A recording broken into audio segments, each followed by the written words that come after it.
Bismillahirrahmanirrahim. Assalamualaikum warahmatullahi wabarakatuh.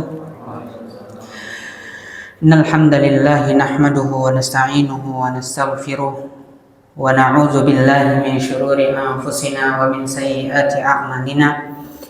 May yahdihillahu fala mudilla lahu wa may yudlil fala hadiya lahu. Asyhadu an la ilaha illallah wahdahu la syarika lahu wa asyhadu anna Muhammadan abduhu wa rasuluhu sallallahu alaihi wa ala alihi wa sahbihi wa man sara ala darbihi wastanna bi sunnatihi ila yaumil qiyamah. Qala Allah ta'ala fil Qur'anil Karim, a'udzu billahi minasy syaithanir rajim, ya ayyuhalladzina amanu taqullaha haqqa tuqatih wa la tamutunna illa wa antum muslimun. فإن أصدق الحديث كتاب الله وخير الهدى هدى محمد صلى الله عليه وسلم وشر الأمور محدثاتها وكل محدثة بدعة وكل بدعة ضلالة وكل ضلالة في النار ثم أما بعد. معاشر الإخوة rahimani wa rahimakumullah jami'an. Alhamdulillah biiznillah, atas karunia dan nikmat yang Allah berikan kepada kita, Allah Azza wa Jalla masih memberikan kita kesempatan dan waktu luang untuk terus bertafakuh fiddin, memperdalam agama ini, menambah ilmu dan bekal kita untuk menyongsong kehidupan akhirat kelak, menambah keimanan, mengingat hari akhirat, mengingat tujuan utama dari diciptakannya seorang hamba, yaitu untuk terus beribadah kepada Allah Azza wa Jalla dengan berbagai macam ibadah-ibadah yang telah dicontohkan oleh Nabi Sallallahu Alaihi Wasallam. Salawat besertakan salam senantiasa tercurah kepada junjungan teladan kita, Nabi besar Nabi Muhammad Sallallahu Alaihi Wasallam, yang dimana dengan juhud dan usaha beliau, usaha para sahabat-sahabat beliau Sallallahu Alaihi Wasallam, kita masih bisa merasakan nikmatnya, manisnya agama Islam ini, masih bisa merasakan keindahan berjalan di atas keimanan, masih Allah berikan kepada kita keistiqomahan untuk terus berpegang teguh dengan ajaran-ajaran yang beliau Sallallahu Alaihi Wasallam bawa kepada kita. Taib ma'asyiral ikhwah rahimani wa rahimakumullah jami'an. Insyaallah pada kesempatan kali ini kita akan melanjutkan kajian kitab Riyadhus Shalihin, bab pentingnya niat dan pentingnya keikhlasan dan menghadirkan niat. Dan alhamdulillah pada pertemuan yang lalu kita sudah sampai di hadis keempat. Maka pada kesempatan ini insyaallah kita akan masuk ke hadis kelima. Baik ma'asyiral ikhwah rahimani wa rahimakumullah jami'an, di hadis kelima ini kalau bisa dikatakan dan kita bayang-bayangkan, itu ada sedikit kisah unik, kisah lucu, ya, kisah unik yang terjadi di antara para sahabat Nabi Sallallahu Alaihi Wasallam. Bagaimana isi kisah tersebut? Ya, ini dituangkan dan dijelaskan oleh Al-Imam An-Nawawi di hadis kelima ini. Ana bacakan hadisnya. Hadis kelima, qala al-muallif rahimahullah, wa an Abi Yazid Ma'ni bin Yazid. Hadis ini dibawakan atau diriwayatkan oleh sahabat yang mulia bernama Ma'an ibnu Yazid. Ma'an ibnu Yazid, dan beliau memiliki kunyah Abu Yazid. Kunyah itu apa? Kunyah adalah nama khas yang biasanya digunakan oleh bangsa Arab. Namun nama ini disandarkan kepada Abu atau Ummu. Ya, kalau antum atau kita sering dengar mungkin Abu Muaz misalnya, Abu Aisyah, Abu Zaid, itu namanya kunyah. Bukan nama tapi kunyah. Atau Ummu Abbas misalnya, Ummu Abdillah, itu namanya kunyah. Dan kunyah ini Bapak Ibu sekalian adalah panggilan kehormatan yang biasa dilakukan orang-orang Arab. Jadi orang Arab itu kalau mereka ingin menghormati seseorang, itu mereka bisa memanggil orang tersebut dengan kunyahnya. Contohnya ada seseorang punya anak misalnya namanya Muawiyah. Maka kunyahnya apa? Kunyahnya bagi laki-laki atau bapaknya adalah Abu Muawiyah. Ayahnya Muawiyah, bapaknya Muawiyah. Kalau ibunya berarti apa?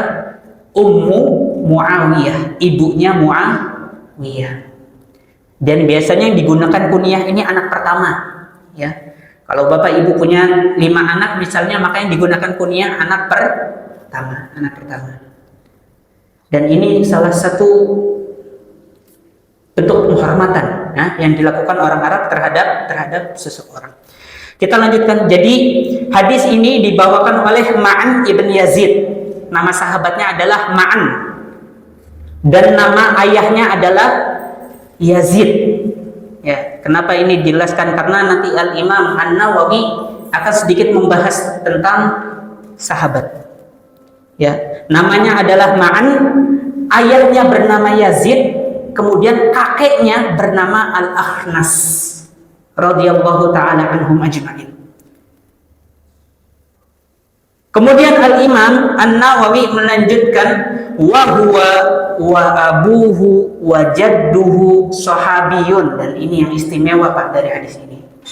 Al-Imam An-Nawawi menjelaskan bahwasannya Ma'an ini yang meriwayatkan hadis ini, Ma'an dan ayahnya yang bernama Yazid juga kakeknya yang bernama Al-Akhnas itu semuanya sahabat Nabi Shallallahu Alaihi Wasallam. Gelarnya adalah sahabat Nabi Shallallahu Alaihi Wasallam, dan ini masya Allah jarang sekali, ya.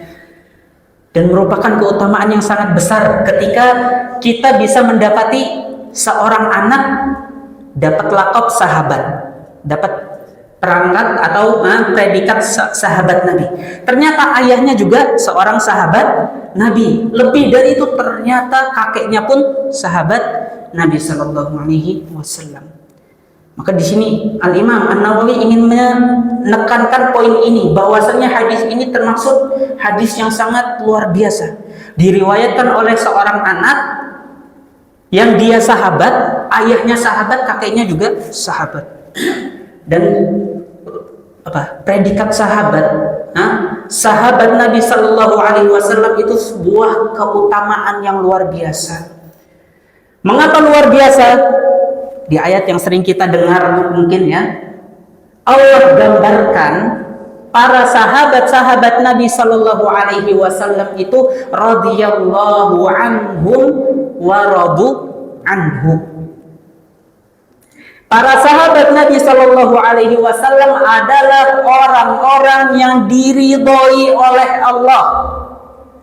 Bukan main-main itu. Langsung Allah Subhanahu wa taala menurunkan ayat menjelaskan keutamaan sahabat, bahwasanya para sahabat adalah orang-orang yang diridhoi oleh Allah. Allah sudah ridho pada mereka. Wa radu an. Dan juga sahabat-sahabat Nabi sallallahu alaihi wasallam itu sudah ridho kepada Allah Subhanahu wa taala. Allah ridho kepada mereka, mereka pun ridho kepada Allah Azza wa Jalla. Luar biasa. Maka dari itu Bapak Ibu sekalian, merupakan sebuah statement dan perkataan yang salah ketika kita mendengar suatu waktu sahabat Nabi Shallallahu Alaihi Wasallam itu murtad. Waliyadzubillah, dan itu salah. Mengapa salah? Mengapa salah? Karena tidak mungkin Allah Subhanahu wa taala meridhoi para sahabat namun para sahabat murtad. Mungkin nggak Allah ridho terhadap orang yang murtad, keluar dari agama Islam? Tidak mungkin. Karena tersebar di masyarakat sebagian orang mengatakan bahwasanya sebagian sahabat Nabi itu keluar dari agama Islam setelah beliau sallallahu alaihi wasallam meninggal. Benar atau salah ini? Salah. Karena tidak mungkin keridhaan Allah jatuh kepada orang yang salah, tidak mungkin. Maka dari itu Al-Imam Ibnu Hajar Al-Asqalani ketika beliau hendak mendefinisikan sahabat itu hati-hati.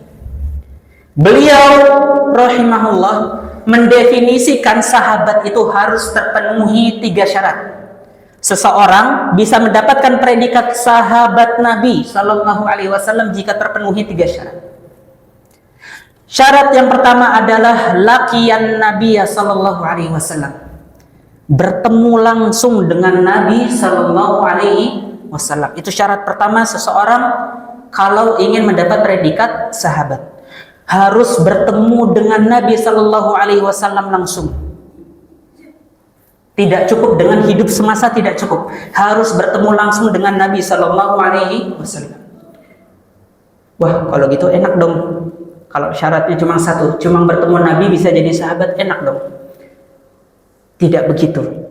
Ya, karena kalau kita bataskan hanya pada syarat ini, wah bahaya. Abu Jahal jadi sahabat. Ketemu Nabi tidak Abu Jahal? Ketemu Nabi. Nah, kemudian siapa? Abdullah bin Ubay bin Salul, gembongnya orang munafik. Jadi sahabat karena bertemu Nabi.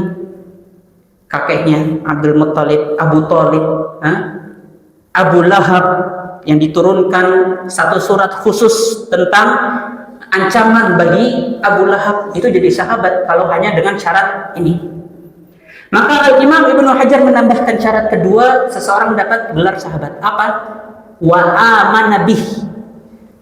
Orang yang sudah bertemu Nabi Sallallahu Alaihi Wasallam itu harus beriman dengan apa yang dibawa oleh Nabi Sallallahu Alaihi Wasallam. Ini syarat kedua.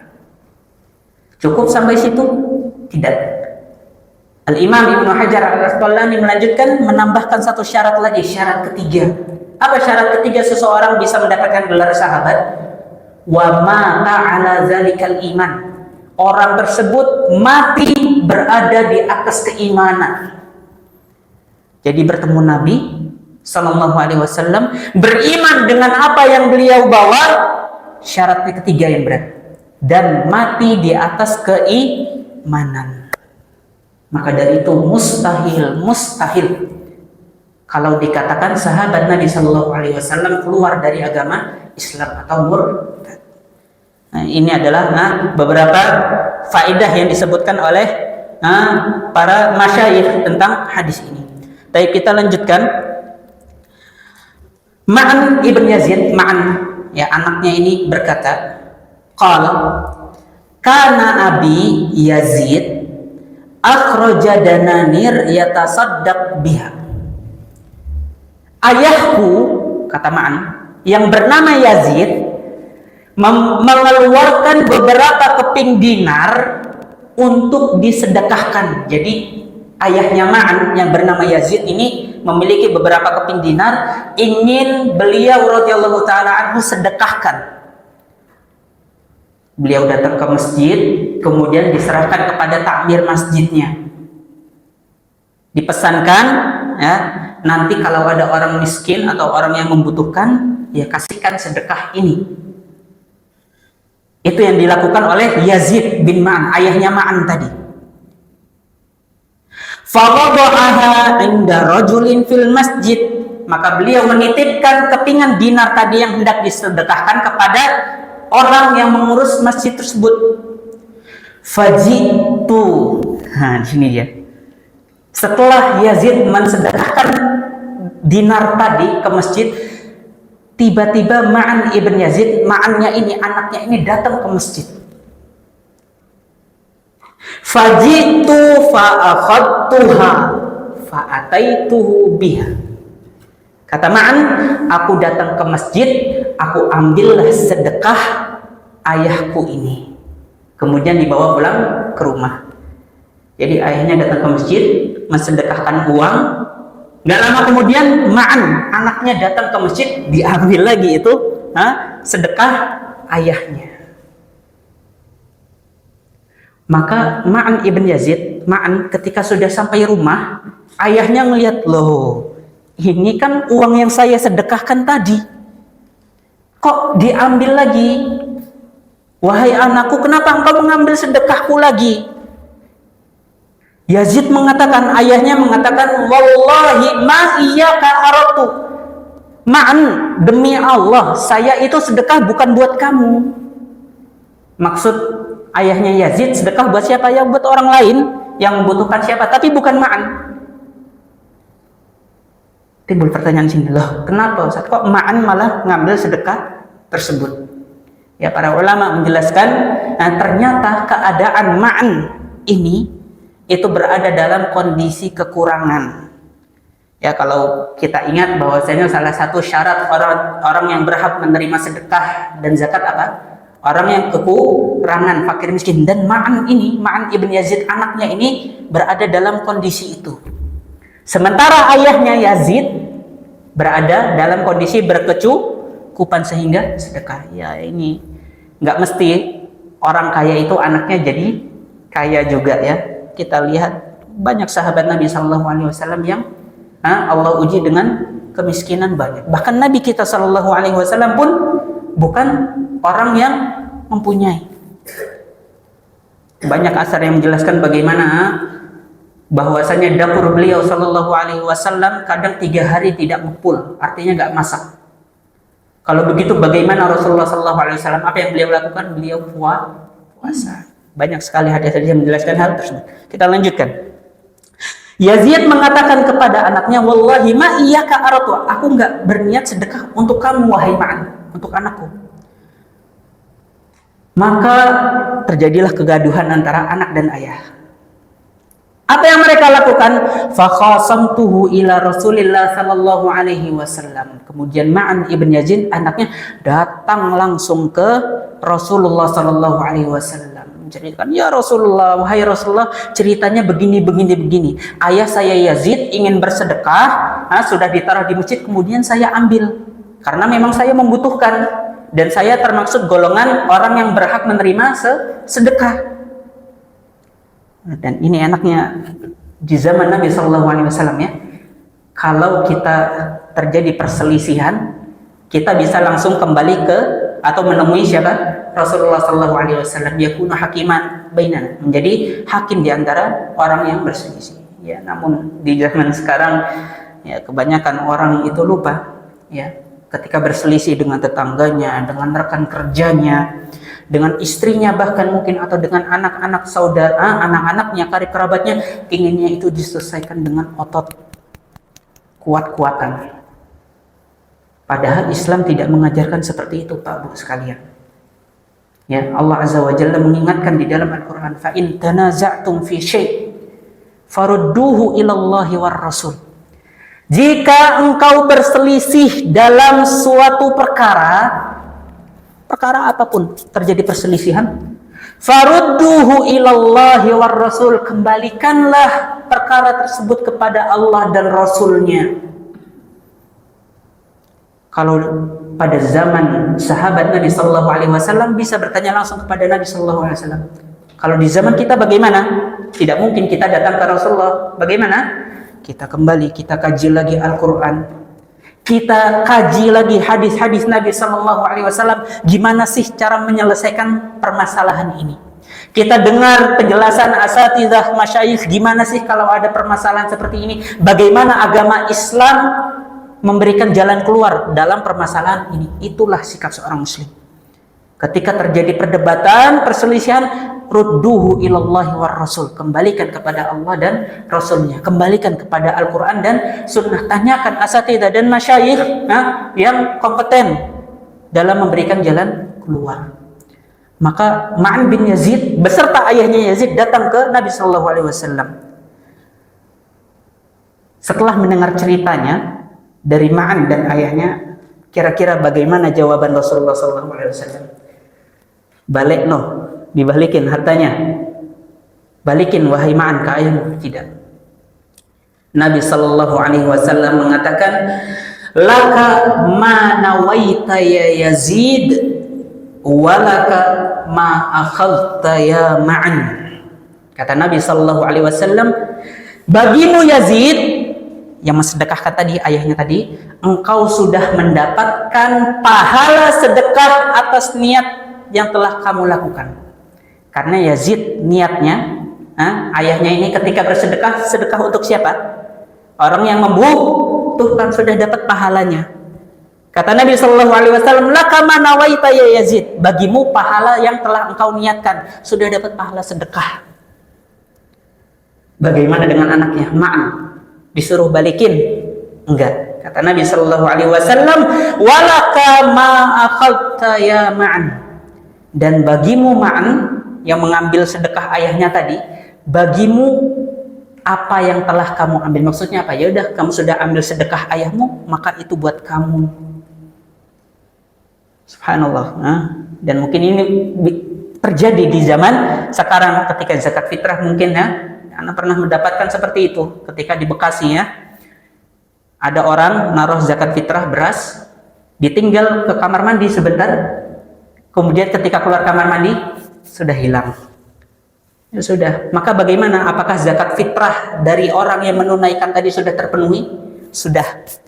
Dalilnya apa hadis ini? Laka ma nawaita, engkau sudah mendapatkan pahala dari niat yang telah engkau niatkan.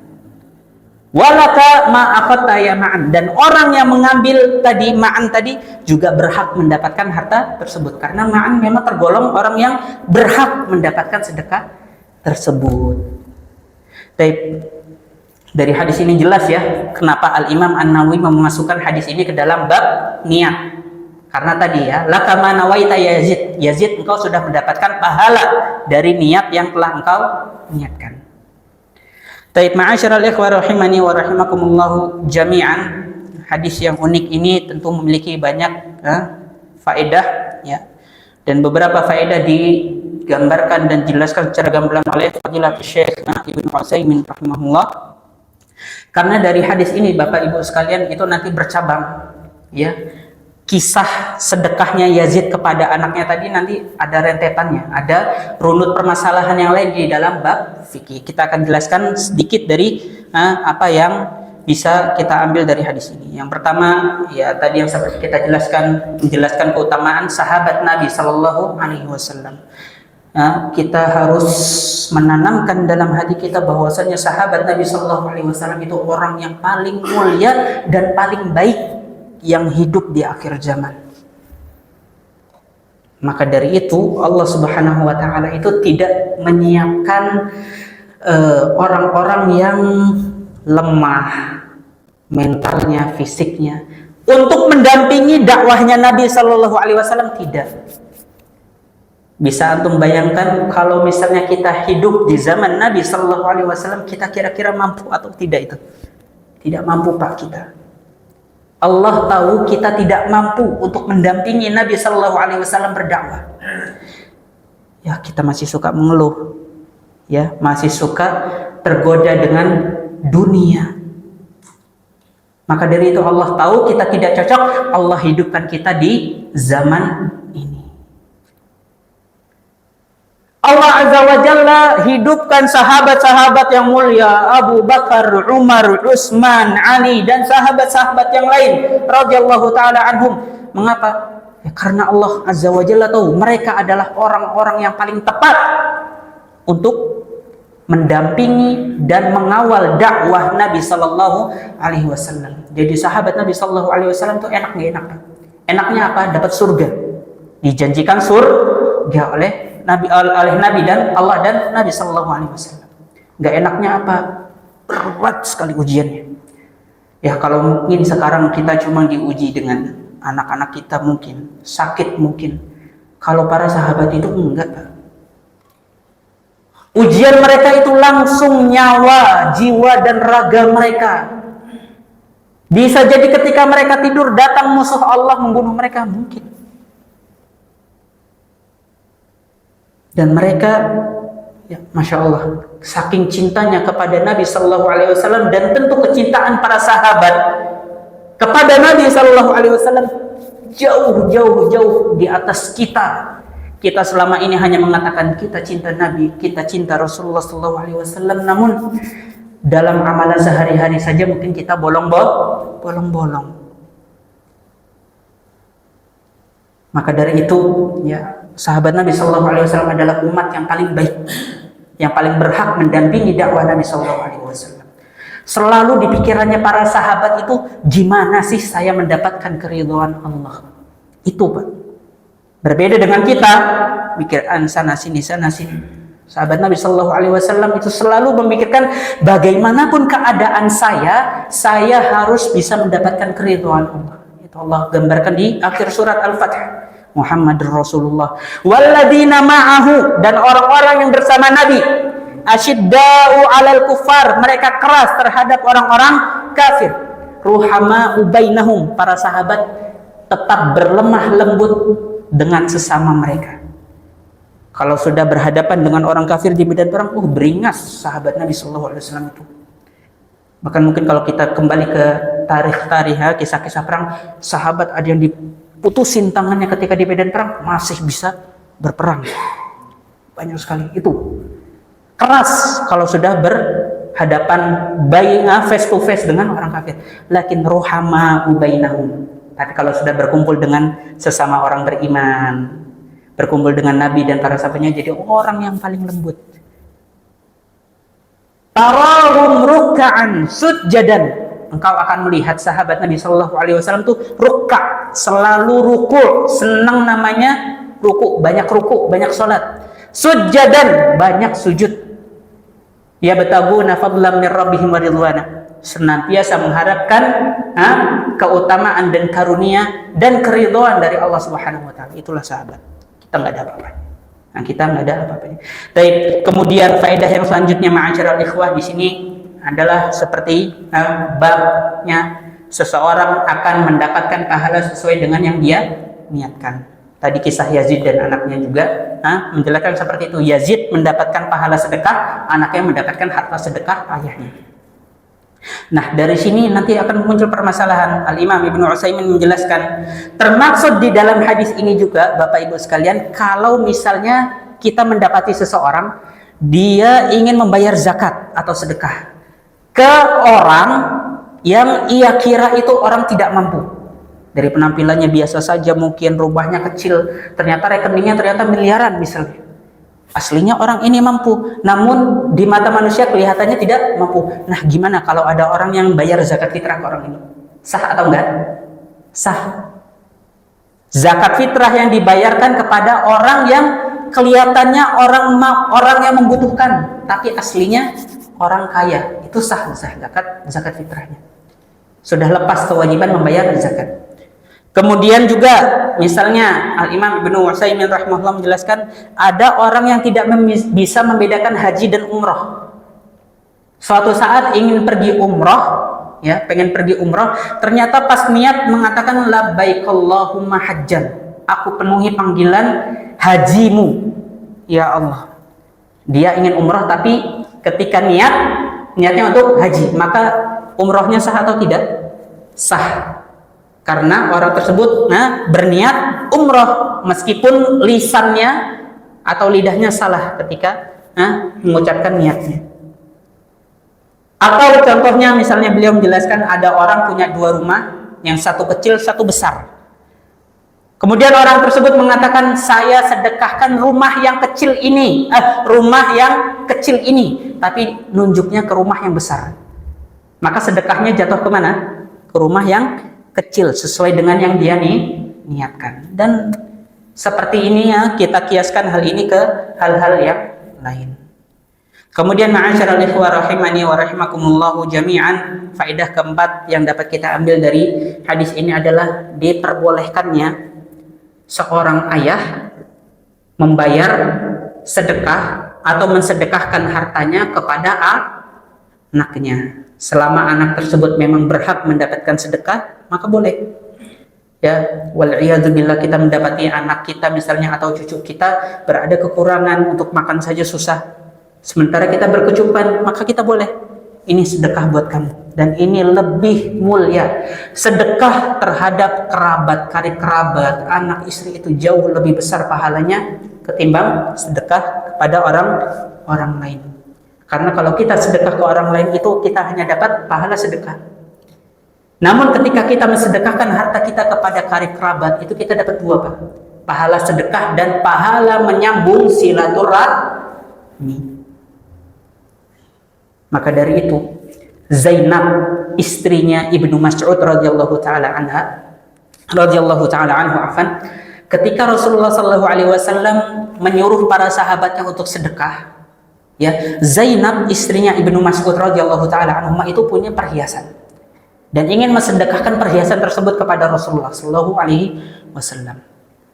Kemudian suaminya Ibnu Mas'ud radhiyallahu taala anhu mengatakan, "Wahai istriku, sedekahmu itu lebih utama kalau kamu sedekahkan kepadaku dan anak kita."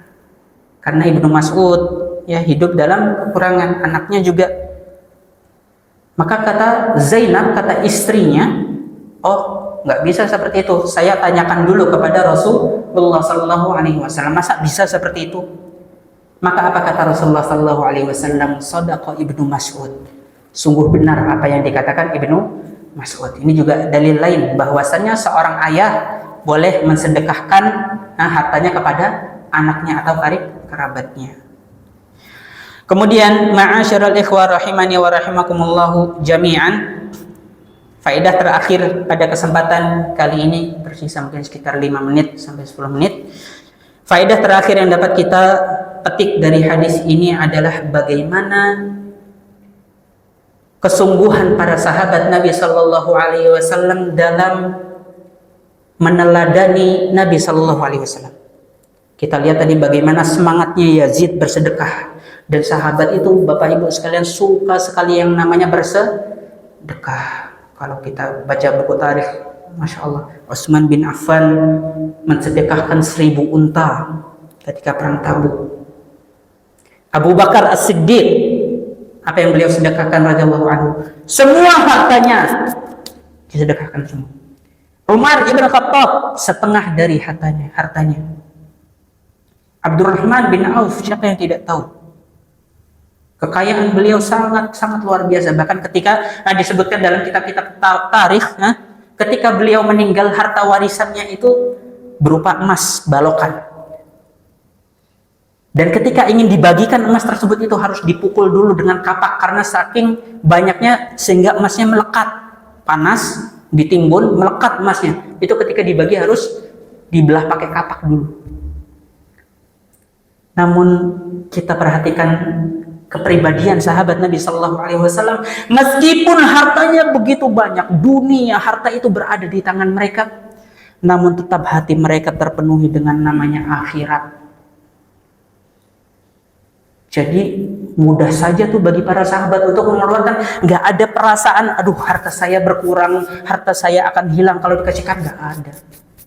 Karena di dalam hati para sahabat Nabi Sallallahu Alaihi Wasallam isinya adalah akhirat. Dunia yang mereka dapatkan, harta yang mereka kumpulkan itu tidak masuk ke dalam hati mereka. Mereka tahu bahwasannya harta itu adalah titipan dari Allah dan kelak akan dihisab.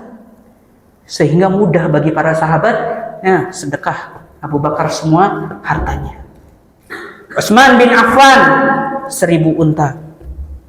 Bahkan ketika awal-awal dakwah Nabi Sallallahu Alaihi Wasallam di Mekah, waktu itu ditimpa musim kemarau, semua sumur-sumur di Jazirah Arab kering, kecuali ada satu sumur milik orang Yahudi, namanya sumur Rumatun, rumah punya orang Yahudi.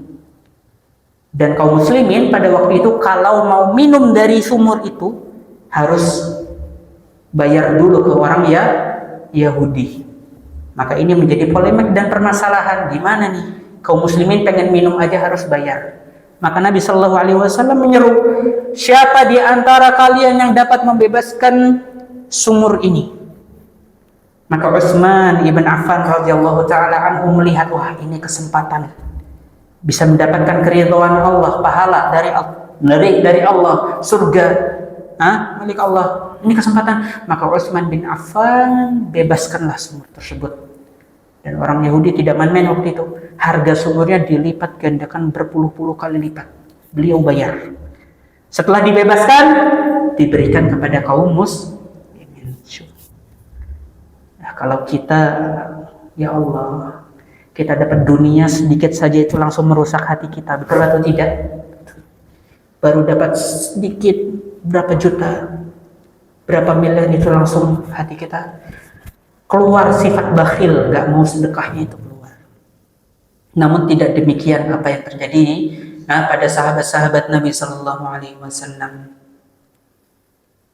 Jangan sampai setelah kita mengenal bagaimana kepribadian para sahabat Nabi Sallallahu Alaihi Wasallam, kita termakan oleh omongan orang-orang yang membenci para sahabat Nabi, membenci Islam, bahwasanya sebagian sahabat Nabi Sallallahu Alaihi Wasallam masuk neraka. Sebagian sahabat Nabi Sallallahu Alaihi Wasallam murtad, keluar dari Islam setelah beliau Sallallahu Alaihi Wasallam meninggal. Itu tidak benar, tidak benar. Kemudian, ma'asyiral ikhwah rahimani wa rahimakumullah jami'an, dari hadis ini juga kita melihat bagaimana kesungguhan para sahabat dalam mengembalikan segala sesuatu itu ke agama mereka. Ya, mereka punya perselisihan tadi ya, kita bahas. Mereka kembali ke siapa? Kepada Rasulullah SAW. Ditanyakan bagaimana hukumnya, ya, bagaimana jalan keluarnya, solusinya. Dan itulah sejatinya yang harus kita lakukan ketika kita memiliki perselisihan. Kembalikan kepada agama ini. Agama ini sudah sempurna. Tinggal kita mencari jawabannya bagaimana. Mencari jawabannya bagaimana. Tidak dengan kekerasan otot, ya, baku hantam. Tidak akan selesai. Yang ada malah semakin besarlah api kebencian di antara orang yang bermusuhan tadi. Pernah antum lihat ada orang, pernah nggak antum dapatkan dua orang berselisih, kemudian adu jotos, setelah itu masalah selesai? Nggak ada. Karena bukan seperti itu solusi yang ditawarkan oleh agama Islam. Solusi yang ditawarkan oleh agama Islam, kembalikan kepada Allah dan Rasulnya. Sebagian dari kita, termaksud ana, ketika terjadi perselisihan sukanya apa? Debat kusir. Pokoknya pendapat saya harus benar dan diterima. Debat nggak selesai-selesai. Dan ini juga bukan solusi yang ditawarkan Islam. Bahkan Rasulullah Sallallahu Alaihi Wasallam menjelaskan di dalam sebuah hadis yang sahih, orang yang meninggalkan debat kusir itu dapat rumah khusus di surga, Pak Bu sekalian. Kata Nabi Sallallahu Alaihi Wasallam, "Ana za'imun bi baitin fi rabdil jannah liman tarakal mira'a wa in kana muhiqqa." Aku menjanjikan, kata Nabi Sallallahu Alaihi Wasallam, sebuah rumah di tengah surga. Buat siapa rumah di tengah surga ini? Nabi loh langsung yang menjanjikan. Buat siapa? Liman tarakal mira'a wa in kana muhiqqan. Kepada orang-orang yang meninggalkan debat kusir, meskipun orang tersebut berada di posisi yang benar. Orang di posisi yang benar, debat dengan lawannya padahal dia benar. Sudah, saya nggak mau lanjutin debatnya, terserah antum mau bilang apa. Selama memang yang kita yakini itu benar, tinggalkan debat kusir. Orang yang seperti inilah yang dijanjikan oleh Nabi Sallallahu Alaihi Wasallam mendapatkan sebuah rumah pada hari kiamat kelak di tengah-tengah surga. Ma'asyiral ikhwah rahimani wa rahimakumullah jami'an, tentunya masih ada beberapa faedah-faedah yang dapat kita petik dari hadis ini. Insyaallah akan kita lanjutkan pertemuan selanjutnya hadis ke-6. Hadis ke-6 ini cukup panjang ya. Insyaallah akan kita bahas di pertemuan yang selanjutnya. Sudah masuk waktu Isya. Kita cukupi pertemuan kali ini dengan doa kafaratul majlis. Semoga Allah Subhanahu wa taala menerima amal ibadah kita, mengikhlaskan niat kita dan menghapuskan dosa-dosa kita selama menuntut ilmu di majelis ini. Subhanakallahumma bihamdika asyhadu an la ilaha illa anta astaghfiruka wa atubu ilaik. Assalamualaikum warahmatullahi wabarakatuh.